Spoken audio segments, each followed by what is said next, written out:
Beloved Hollywood actor Gene Hackman was known for his roles in movies like The Royal Tenenbaums, The Conversation, and The French Connection. And the mysterious passing of Hackman and his wife Betsy has left many in shock and searching for answers when tragedy strikes like this, especially in such an unexpected way. Questions naturally arise. Was this a heartbreaking accident? Could it have been prevented? And what happens next, both legally and for their loved ones?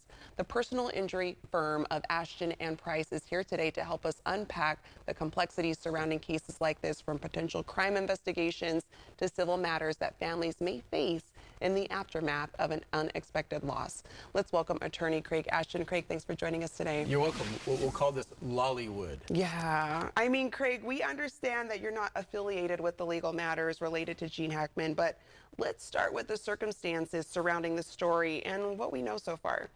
Yeah, really interesting. So this is in Santa Fe, New Mexico. So they already had the scrutiny on them with the Alec Baldwin, Halyna Hutchins on the Rust set shooting. So that case got dismissed with prejudice, and so they're probably very careful now in regards to their investigation, etc.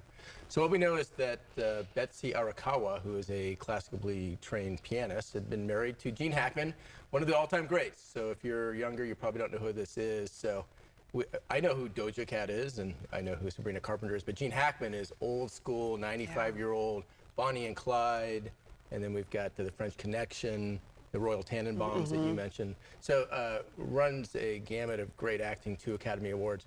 So found dead by a maintenance worker in Santa Fe, New Mexico, and he was laying in the mudroom, which I guess is, not being from anywhere other than California, is the entry room on the ground. Looked like a sudden fall.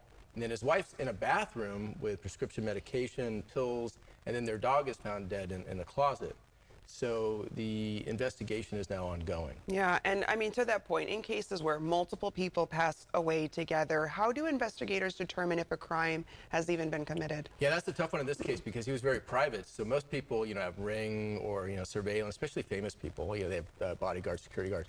He's a very famous guy, but he's 95. He just said, leave me alone, which is fair. So there's no ring, there's no surveillance video. Apparently the maintenance worker, I'd want to ask them, all right, what are you doing maintenance on? Who called you? And then at that point, they're also going to do an autopsy on the bodies to determine the time of death, because they can determine whether or not this might be a homicide or whether or not this might be a natural death and then a suicide, or it could be assisted suicide and suicide.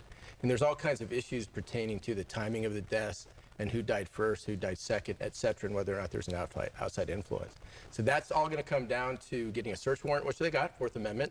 So they have to get a judge to say you can go search the property. They have the phones, and they have a search warrant to look into those, but they're encrypted, so they're hard to get into.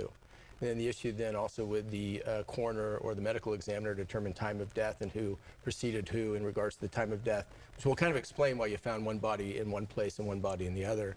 And then they can determine whether or not it's criminal or maybe a civil case. And I mean, if there's no evidence of foul play, what legal matters might arise for the family, Craig? Yeah, super interesting. So again, kind of dating me, I played tennis in high school for 4 years, and ultimately I'm an Ironman triathlete, so I'm pretty active. And Vitas Gerulaitis died in the 70s as a result of carbon monoxide, staying at a friend's house, and basically there's a leak of the undetectable gas. And so there are sensors. So sometimes you can have a sensor case, which is products liability, or there could be a utility leak, which could lead to civil liability later. And if one of the parties assisted the death of the other, which would be a 4th-degree felony in New Mexico, that could affect the estate in regards to a wrongful death cause of action by one of the children. And under what circumstances could someone be held liable for wrongful death, even if no crime was committed?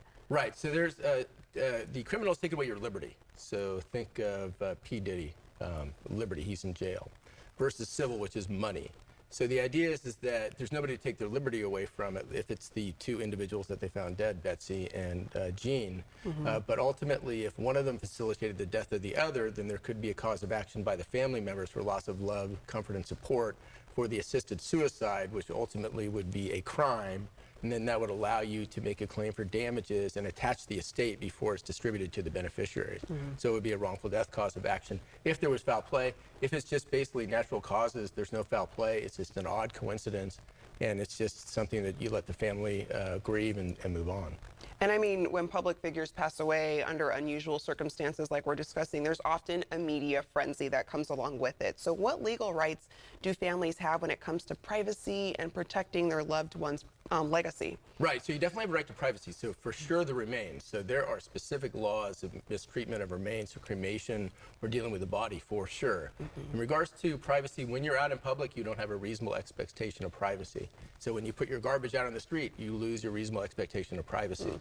So when you're behind your closed doors, when you're in your house, when you're behind the walls of your home, you have a right to privacy. Once you're out in public, none. And so then it's just a matter of decorum and common sense and kindness, which a lot of times the people that are especially in tabloid, the tabloid business don't really have a lot of decorum or kindness. Yeah. Well, a lot to uncover more as we learn about Gene Hackman's case. Craig, always a pleasure having you on the show. Yeah, thank you very much. Of course. To find out more, head to ashtonandprice.com or call 916-786-7787.